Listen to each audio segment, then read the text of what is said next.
Friends, आज हम लोग इतिहास पढ़ते हैं। इतिहास की प्रथम चरण, जहां से इतिहास की शुरुआत हुई है, करीब 20 लाख साल पहले का इतिहास, वहां से हम लोग इतिहास को पढ़ते हैं। तो सर पहले पढ़ते हैं इतिहास क्या है, कैसे हम इतिहास को पढ़ते हैं। इतिहास क्या है?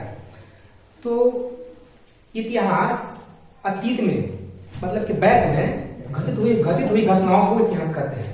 मतलब कि जितना पीछे घटना घटी है उसी को इतिहास कहते हैं। तो अगर कोई पूछे कि तो क्या कल या परसों बहुत सारी घटना घटी है, क्या उसको इतिहास कह सकते हैं? बिल्कुल। तो हम कहें कि नहीं, उसको इतिहास नहीं कह सकते हैं। इतिहास की श्रेणी में हम उसी को रखेंगे जो महत्वपूर्ण घटना घटी हो, जिससे भविष्य को सुधारने का मौका मिले।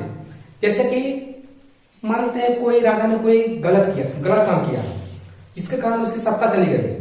अगर भविष्य में कोई राजा आया है तो इतिहास का अगर ज्ञान हो तो वो इतिहास के चलते इतिहास पति वो उस गलती को नहीं करेगा, कि इसलिए हम इतिहास पति वो इस गलती को नहीं करे कि हमारी भी सत्ता चली जाए। तो इतिहास पढ़ने का यह फायदा है, इतिहास में जो भी कुछ पीछे घटी हुई है वो दोबारा अगर बाई चांस घटे तो उसके हम लोग रोकथाम कर सके। चाहे कोई अच्छी घटना हो तो उसे पुनः उस घटना को तो दोहरा सके। तो इतिहास उसे कहेंगे जो अतीत में महत्वपूर्ण घटना घटी हो, मतलब कि अतीत में घटी हुई महत्वपूर्ण घटनाओं को इतिहास कहते हैं। इतिहास क्लियर है? ठीक है। चलते हैं, यह कितने भागों में बांटा गया है? इतिहास कितने भागों में बांटा गया है? तो इतिहास को इतिहास की बात बातें हैं। इस इतिहास को कुछ लिखावट के आधार पर बांटा गया है, और कुछ मिलने वाली वस्तुओं को, माने खुदाई के टाइम मिलने वाली वस्तुओं के आधार पर बांटा गया है। और हम लोग पढ़ते हैं लिखावट के आधार पर इतिहास का वर्गीकरण।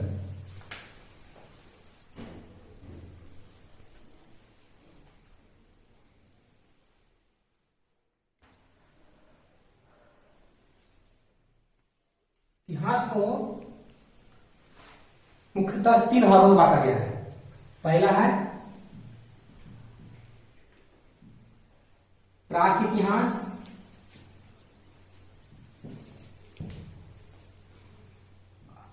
आदि इतिहास और ऐतिहासिक।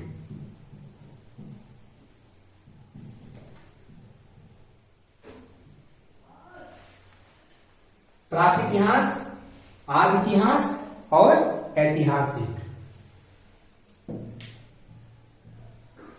Pre history, proto history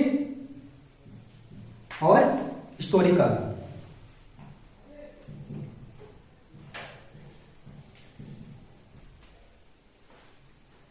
pre history, proto history, historical.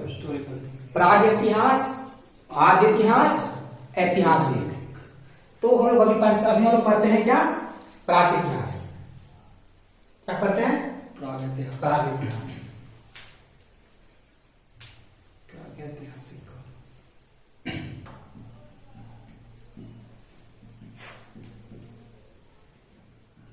प्राग ऐतिहासिक काल। तो प्राग ऐतिहासिक काल को 4 भागों में बांटा गया है। प्राग ऐतिहासिक काल को 4 भागों में बांटा गया है। पहला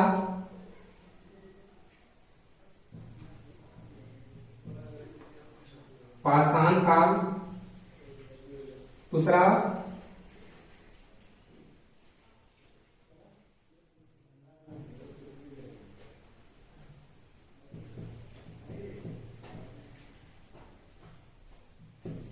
मध्य पाषाण काल, तीसरा पूरा पाषाण काल,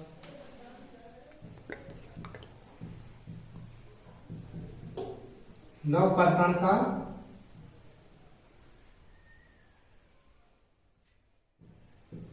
उत्तर पाषाण काल। उत्तर पाषाण काल को ही बोलते हैं हम लोग ताम्र पाषाण काल।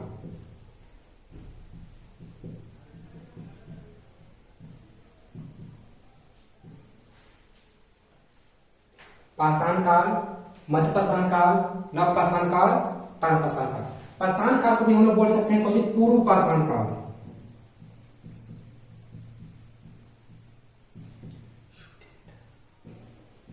पूर्व पाषाण काल, मध्य पाषाण काल, नव पाषाण काल और ताम्र पाषाण काल।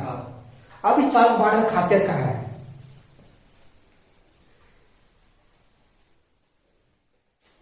प्राग ऐतिहासिक काल को हम लोग पाषाण काल में कह सकते हैं। क्यों क्यों कहते हैं? क्योंकि इस समय का जो भी वस्तु है वो सब पाषाण मतलब पत्थर। कौन चीज? पत्थर। इस समय का जो भी वस्तु क्या पत्थर से बना हुआ था, चाहे तो वह कोई औजार हो, यानी जो भी वस्तु हो वो क्या चीज पत्थर से बना हुआ था।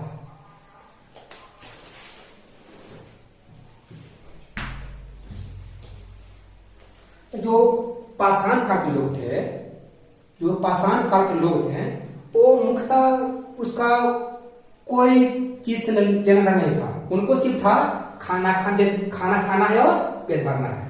मतलब जैसे अभी के समय में जैसे है ना जानवर की तरह ही सिर्फ खाना खाते थे और सिर्फ शिकार करना, खाना खाना। उसको कैसा थे? वो शिकार करते थे। क्या करते थे? शिकार। तो आखिर तक थे। कैसा थे? आखिर तक मतलब शिकार करने वाले। और खाना बदोश थे। सिर्फ कौन थे? खाना बदोश। सिर्फ खाने के लिए ही जीते थे। क्या? सिर्फ खाने के लिए ही जीते थे। खाना बदोश थे। क्या थे? खाना बदोश। लेकिन पूर्व पाषाण काल में, मतलब कि पाषाण काल में उन्होंने एक बहुत बड़ी चीज की खोज कर ली थी। आज उस समय के लोग जो क्या थे? आदि मानव के थे। उनको जी सिर्फ खाने के लिए ही जीते थे। लेकिन इसमें उन्होंने बहुत बड़ी खोज कर ली थी। आग की खोज इसमें कर ली थी। इन्होंने कैसे खोज? आग की खोज। कुछ हो चाहे मत हो, इन्होंने आग की खोज कर ली थी, जो कि हमारे जीवन में बहुत महत्वपूर्ण है। तो इस समय का जो क्या करते थे, जो शिकार किए उससे पकाकर खाने लगे। पूर्व पाषाण काल में यानी पाषाण काल में के लोग कैसे थे? अखेतक थे, खाना बदोश थे और क्या कर लिए थे? और आग की खोज कर लिए थे। और इस समय के जो उपकरण थे जो पत्थर बने होते थे। कैसे बने होते थे? पत्थर के। इस समय के जो उपकरण कैसे बने होते थे? पत्थर के। कैसे पत्थर? बड़े बड़े पत्थर के। कैसे पत्थर के? बड़े पत्थर के। छोटा नहीं, बहुत बड़े बड़े पत्थर के औजार थे। लेकिन वही अगर आगे मध्य पाषाण काल में आते हैं ना, तो जो ये बड़े पत्थर थे वो पत्थर कैसे हो जाते हैं? छोटे। कैसे पत्थर? छोटे। मतलब कि जो उनका औजार थे तो कैसे हो गए थे? क्योंकि बड़े पत्थर है, बड़े पत्थर क्या बनाएंगे औजार, उससे शिकार करने में हम लोग को दिक्कत होता है। एक बड़ा पत्थर गिरना पड़ता है तो शिकार होता है। लेकिन जब उन्होंने सोचा कि नहीं, बहुत इससे बहुत ज्यादा, जैसे बहुत ज्यादा हम लोग को मैंने बहुत वजन का प्रभाव पड़ा, इसलिए उन्होंने क्या किया कि अपना जो औजार का वजन छोटा कर लिया। तो मध्य पाषाण काल में क्या हुआ कि उन्होंने औजार क्या कर लिए? छोटे। इसीलिए इसको क्या बोला गया? माइक्रोलिथ। क्या बोला गया? माइक्रोलिथ। क्या चीज? माइक्रोलिथ।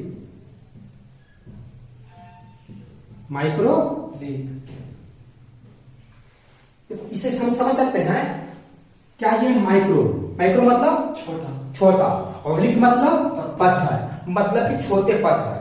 तो हम लोग पूछता क्वेश्चन कि मध्य पाषाण काल को और कौन से नामों से जाना जाता है? ऑप्शन दे देगा, नव पाषाण काल, ताम्र पाषाण काल, पूर्व पाषाण काल या फिर माइक्रोलिथ। कौन सा होगा? माइक्रोलिथ। माइक्रोलिथ क्यों होगा? क्योंकि इस समय जो पत्थर थे, औजार थे, कैसे हो गए थे? छोटे हो गए थे। और मध्य पाषाण काल के लोग अंत्योष्टि कार्यक्रम करना प्रारंभ कर दिए थे। जो हम लोग को दाह संस्कार होता है, हम लोग को दाह संस्कार, कोई जौन धर्म का है, कोई धर्म में जलाता है, कोई धर्म में दफनाता है, मतलब सब मैंने पंच तत्व में विलीन कर देता है। जो इस प्रक्रिया है अंत्योष्टि कार्यक्रम जो करना प्रारंभ कर दिए थे। कौन सा युग में? मध्य पाषाण काल। अंत्येष्टि कार्यक्रम।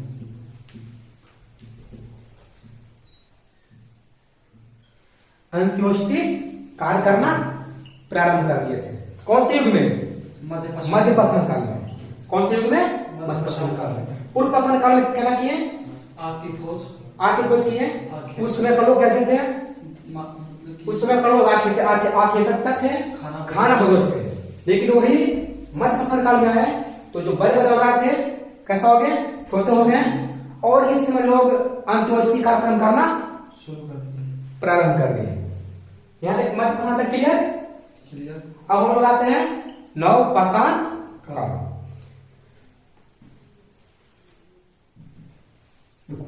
नव पाषाण काल के जो लोग हैं इस समय क्या किए हैं? इस समय सबसे बड़ा उपयोग हुआ ना, इस समय लोग कृषि करना सीख गए हैं। क्या सीख गए? कृषि करना। कैसे करना सीख गए? कृषि मतलब कि खेती करना प्रारंभ हो गया। जब कृषि करना प्रारंभ होगा तो कृषि कब होगा? कृषि करने के लिए लोग को अस्थायी होना जरूरी है। जरूरी है कि नहीं? किसी जगह पर जब तक कृषि अस्थायी नहीं करोगे तुम कृषि कर चलोगे, कोई और दूसरा आएगा क्या खाएगा। तुम किया तुम हमारे घास खाई रहेगा तो ना कृषि करेगा। तो इस समय का लोग कैसा हो गए थे? अस्थायी आवास कर लिया थे। कैसा आवास? अस्थायी आवास। कैसा थे? अस्थायी आवास। लेकिन वही पूर्व पाषाण काल के लोग कैसे थे? वो आखेतर थे। कैसे थे? आखेतर घूम कर शिकार करने वाले। कभी मतलब कि यहाँ है तो पता चला सांप तक चले गए, कमौर चले गए। मतलब कि जिधर शिकार मिलते जाता था उधर उधर शिकार के पीछे पीछे चले, जहां मारे उन्हें खाया फिर वहां से आगे बढ़ दिए। मतलब कि लोग सिर्फ शिकार पर ही रहते थे कब? पूर्व पाषाण काल में। लेकिन वही नव पाषाण काल में लोग कृषि प्रारंभ कर दिए और कृषि प्रारंभ करने के बावजूद उन्हें अस्थायी आवास रहना अनिवार्य हो गया। जब उन्हें अस्थायी आवास रह गया तो हम समझते हैं थोड़ा सा कि मान लिया कि कोई व्यक्ति है अपना घर बना लिया तो घर से क्या हुआ कि घर बनाने के पश्चात वो जाता था खेत पे। तो खेत पर जाता था, जाते डेली आता जाता था। तो एक कुत्ता था उस समय का, वो उसको पीछे लग गया। कैसे लग गया? उसे पीछे लग गया। अब वो सोच रहा है कि तो पीछे कोई तुम्हारे पीछे जाए तो नहीं तो कुछ देर तक खाने के लिए लोग तुम नहीं खाओ। तो वो क्या करने लगा? उसको दिया खाने के लिए। 1 दिन हुआ, 2 दिन हुआ, 3 दिन हुआ, उसके साथ रहने लगा। कौन? कुत्ता। तो मानव ने क्या किया? उसको क्या किया? पाल लिया।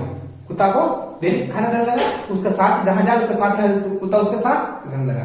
तो यहाँ से दादा पूछा कि सबसे पहले मनुष्य ने किस जानवर को पालतू बनाया? कुत्ता। तो क्या होगा? कुत्ता का। किसका? कुत्ता का। सबसे पहले मनुष्य ने कुत्ता को पालतू बनाया। कैसे बनाया? पालतू बनाया। अब क्या हुआ? जब कृषि होगा तो क्या होगा? कृषि जब होगा तो कृषि को जो भी हो गए कृषि में मैंने कि जो उपजे, धान उपजे, चावल मैंने की गेहूं उपजे, उसको लाने के लिए कुछ चाहिए। कुछ तो लाना होगा, बैलगाड़ी, बर्तन, उतना कुछ चाहिए। तो इस समय वो लोग घड़ा बनाना सीख गए थे। मटका। क्या चीज? मटका बनाना सीख गए थे। लेकिन कैसा मटका? चाक वाला नहीं, टेढ़ा मेढ़ा बना हुआ था। चाक का जो मटका होता है जो एकदम गोल होता है। इस समय का मटका जो मिला है वो गोल, संपूर्ण रूप से गोल चपटा है। तो ये पता लगता है कि इस समय का जो मटका है जो चाक से नहीं बनाया गया है। तो इसमें क्या बनाना सीख गए थे लोग? अनाज रखने के लिए मटका या मनका। क्या? मनका। और मनका तो रख लिए, लेकिन वहां से लाने के लिए क्या किए, वहां से लाने के लिए उन्होंने पहिया का आविष्कार कर लिया। क्या चीज का, पहिया का। दो पहिया लगा दिए, उसी तो उसके ऊपर मनका रख दिए, मनका में जो अनाज हुआ वो रख दिए और दगराते हुए लेकर वो चल गए। तो पहिया का आविष्कार कब हुआ था, नवपाषाण काल में। कृषि का आविष्कार देखो यहाँ से याद करने का समझा तरीका है। कृषि हुआ, कृषि जब होगा तो अस्थायी आवास होना जरूरी है, अस्थायी रहेगा कोई कृषि होगा। उसके बाद उसका साथ में कुत्ता पाल लिया, साथ साथ कुत्ता पाल लिया। और जब कृषि जब अनाज उपजा तो उसे रखने के लिए कांची बनाया, मन का कोई भी बर्तन, मन का घड़ा बनाया, मन का बना लिया। लेकिन कृषि जो हुआ तो मान लिया कि घर बनाने की खेती तभी दूर था, तो उसे लाने के लिए क्या बनाया, पहिया बना लिया। पहिया से टकराते हुए वो लेकर घर आ गया। तो नवपाषाण काल में कृषि का खोज, अस्थायी आवास बना लिया था, सबसे पहला जानवर कुत्ता जो कि पालतू बना लिया था, मनका का खोज कर लिया था, पहिया का खोज कर लिया था। यहाँ तक क्लियर है। मध्यपाषाण काल में कौन कौन सी चीज की खोज हुई थी, छोटे औजार, मैक्रोलिथ का अंत्येष्टि कार्यक्रम, अंत्येष्टि कार्यक्रम। पूर्वपाषाण काल में सबसे बड़ी खोज क्या चीज का हुआ था, आग का। नवपाषाण काल में मन का खोज कब हुआ था, नवपाषाण काल में। कुत्ता का पालतू का बनाया, नवपाषाण काल में। पहिया का आविष्कार कब हुआ, नवपाषाण काल में।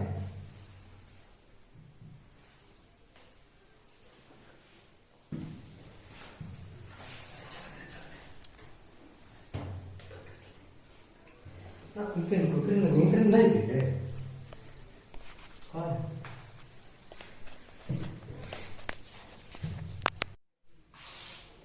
चलो तो हम कहाँ थे, हम पढ़े थे पूर्वपाषाण काल, मध्यपाषाण काल, नवपाषाण काल और ताम्रपाषाण काल। चलो पढ़े थे पूर्वपाषाण काल में पूर्वपाषाण काल में कौन सी सबसे बड़ी खोज की हुई थी, आग की खोज। पूर्वपाषाण काल में सबसे बड़ी खोज क्या चीज की हुई थी, आग की। और इस समय का जो औजार कैसे थे, बड़े पत्थर के थे। उसके बाद करते हैं मध्यपाषाण काल। मध्यपाषाण काल में जो बड़े औजार थे पूर्वपाषाण काल के जो वो मध्यपाषाण काल में छोटे हो गए थे। और इस समय मानव ने अंत्योष्टि कार्यक्रम को करना प्रारंभ कर दिया था। उसके बाद आते हैं हम नवपाषाण काल में। नवपाषाण काल में कृषि की खोज, लोग अस्थायी आवास बना लिए थे, पहला जानवर कुत्ता को पालना शुरू कर लिए थे, मनका का आविष्कार कर लिए थे और पहिया का आविष्कार कर लिए थे। इसके बाद आता है क्या, ताम्रपाषाण काल। ताम्रपाषाण काल में इसका नाम से पता चल रहा है, ताम्र मतलब कि तांबा। क्या चीज का, तांबा। इस समय मानव ने तांबा का आविष्कार कर लिया था। और हमें पता है कि धातु के आविष्कार होने से औद्योगिक की शुरुआत हो जाती है। धातु के आविष्कार होने से औद्योगिकी की शुरुआत हो जाती है। तो पूरा ताम्रपाषाण काल में तांबा का आविष्कार हुआ। इस समय से औद्योगिकरण चालू हो गया।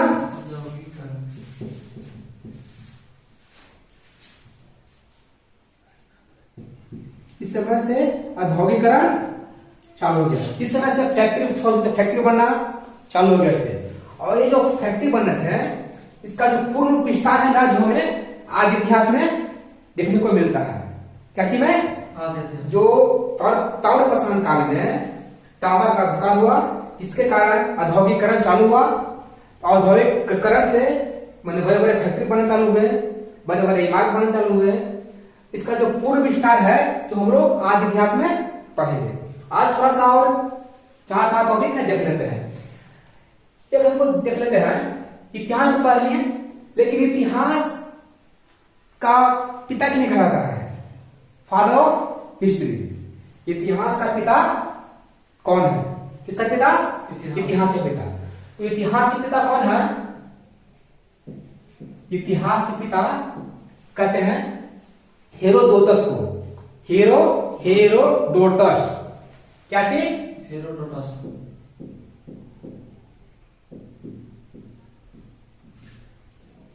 हेरोडोटस को इतिहास का पिता कहा जाता है और उसके लिए तो पिता कहा गया। लेकिन इतिहास को वर्गीकरण कौन किया था? इतिहास को वर्गीकरण कौन किया था? तो इतिहास को वर्गीकरण करने में दो तरह से किया गया था। एक किया गया था जो कल पीछे बताया भी हम कि लिखावट के आधार पर। कैसे के आधार पर? लिखावट के आधार पर। और दूसरी हर युग में मिली हुई वस्तुओं के आधार पर। हर युग में मिली हुई वस्तुओं के आधार पर।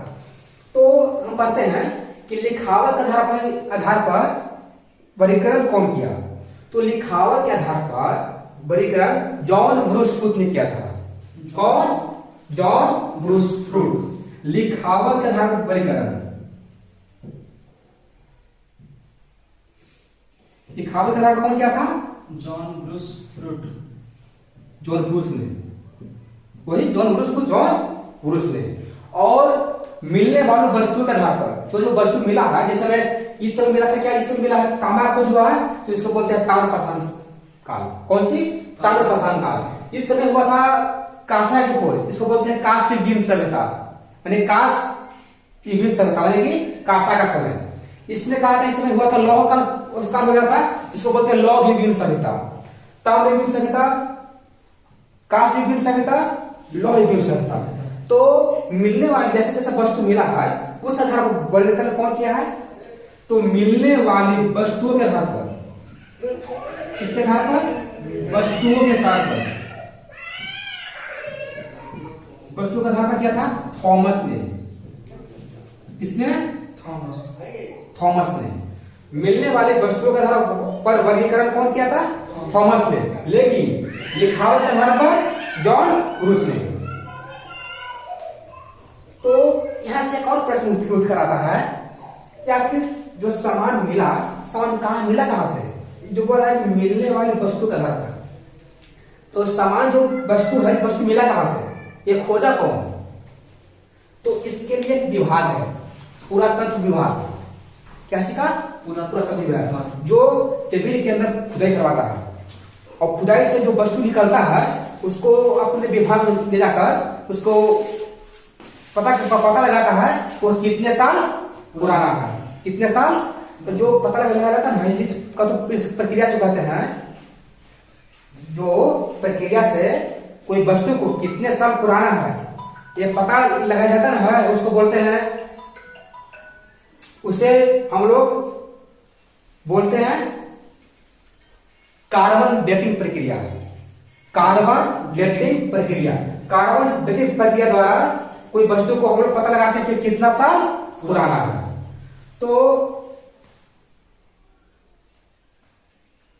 कौन सा विभाग था? पुरातत्व विभाग।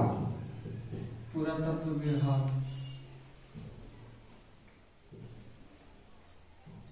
पुरातत्व विभाग।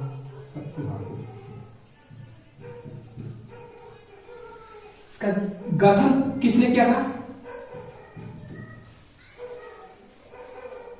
गठन 1905 ईस्वी में, 1905 ईस्वी में इसका गठन कब हुआ था? 1905 ईस्वी में। और जो इसका जो निर्देशक है, महानिर्देशक,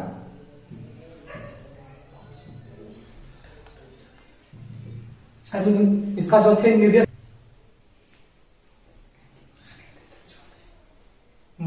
जो महानिर्देशक है कौन? John Marshall. कौन? John Marshall. John Marshall. और जो गठन हुआ था वो 1904 में हुआ था। कितना हुआ था? 1904 में। किसने करवाया था? John Marshall. गठन किसने करवाया था? इसको जो बनाने में 1904 में बना था, कौन बनवाया था? तो बनवाया था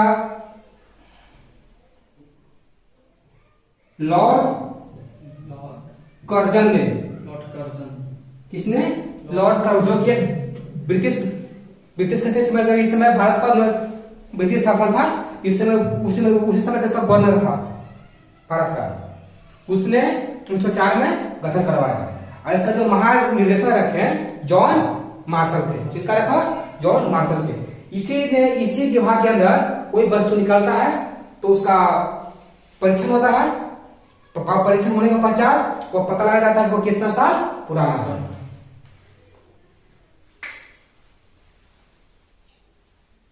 तो प्रागैतिहासिक पढ़ लिए, आदिऐतिहासिक पढ़ लिए, ऐतिहासिक। कैसे कौन पढ़े?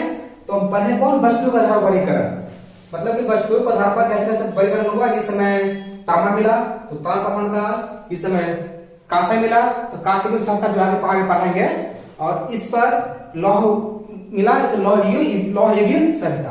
अब हम लोग चलते हैं लिखावट के आधार पर, जो कि जॉन ब्रूस ने किया था, इसके आधार पर चलते हैं। तो प्रागैतिहासिक के जो लोग हैं, प्रागैतिहासिक लोग जो कि कोई भी लिखना पढ़ना नहीं जानते थे, इस समय लिखना नहीं जानते थे, इस समय लिखना नहीं जानते थे। लेकिन आदि इतिहास के जो लोग हैं ये लिखना जानते थे, लिखना जानते थे, लेकिन हम लोग ऐसा लिखा ना है कि हम लोग पढ़ नहीं सके हैं। ये लोग लिखना जानते थे, लिखे हैं। इस समय का जो लिपि है जो मिला है, लेकिन हम लोग इसे पढ़ नहीं पाए हैं कि वो कौन सी लिपि है। बहुत सारे लिपि को मिलकर उस समय का बहुत सारे लिपियों को मिलकर ये लिखे हैं, जो कि हम लोग पढ़ नहीं पाए हैं। और जो ऐतिहासिक है, जिसकी जो लिपि है जो है, ये जो लिखे भी है, ये जो लिखे हैं और इसे हम लोग पढ़ ही पाए हैं। तो प्रागैतिहासिक काल का कोई लिखित साक्ष्य नहीं मिला है, प्रागैतिहासिक काल का कोई भी लिखित साक्ष्य नहीं मिला है। इस समय का लिखित साक्ष्य मिला है, लेकिन हम लोग पढ़ नहीं पाए हैं। इस समय का लिखित साक्ष्य मिला है,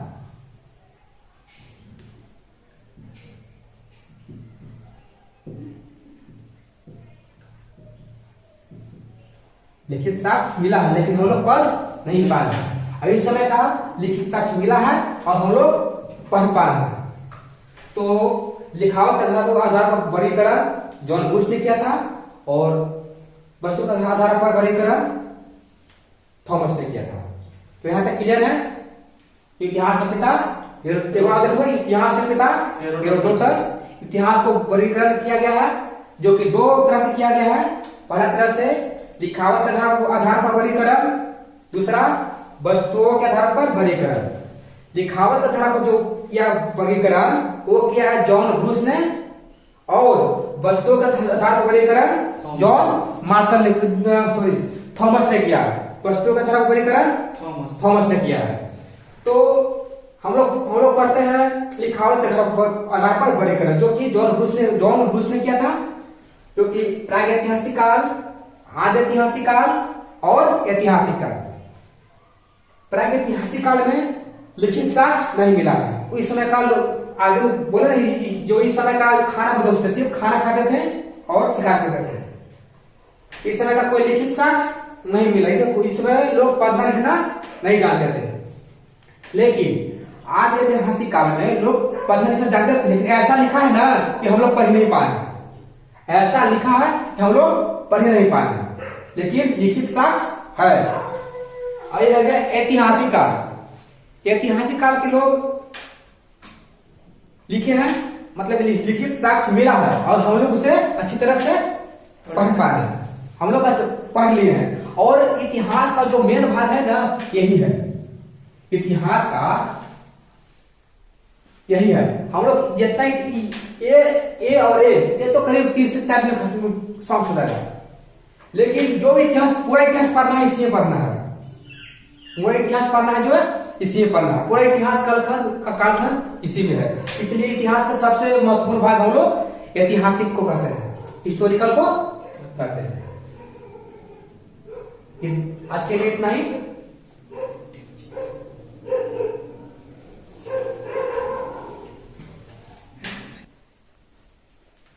ठीक है, आज के लिए इतना ही। नेक्स्ट क्लास कल। और एक और बात, अगर मेरा ये क्लास अच्छा लगे, अगर समझ में आए तो थोड़ा लाइक और सब्सक्राइब कीजिएगा, और कोई अगर दिक्कत हुए तो कमेंट बॉक्स में दीजिएगा, उसका हम समाधान कर सकेंगे। ठीक है, इतना ही। और मेरा थोड़ा